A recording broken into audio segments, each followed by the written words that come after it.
Today we're talking about rent vesting, what it is, and if you're a first home buyer, is rent vesting for you or should you just go out and buy your own home? Starting off, rent vesting is where you rent where you want to live, then with the money that you would have bought your first home with, or a home in general, you use that to invest. So again, renting where you live, investing elsewhere. Now, as a first home buyer in Australia, the government gives you first home buyer schemes and grants, which could save you tens of thousands of dollars.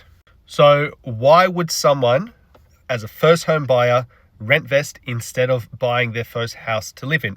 Now, there's multiple reasons why, but the biggest one is either where they live, for example, Sydney, is just too expensive for them, and what they're getting for, what they can spend, it's just not there. Someone might have one or two kids, and what they could afford in Sydney is only a one-bedroom unit. That's not going to suit them. Another reason someone might choose to rent vest is where they live is in the middle of whoop whoop, and that property is not going to give them good growth. So they're putting their money into this asset, that asset's not going to grow in value. So yes, you're saving money with government grants, but that property is not growing for you.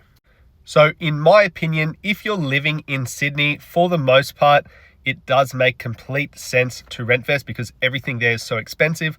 Or if you live in a marketplace that does not see good growth, it also makes sense to rent vest for your first house. Now, when should you be buying your first home? Let's say if you live in a marketplace like Central Coast, Newcastle, Brisbane, Adelaide, Melbourne, and let's say if you've got a budget of $800,000, for a first home, you could still get something really good for $800,000. So it doesn't make sense at all to rent vest for your first home.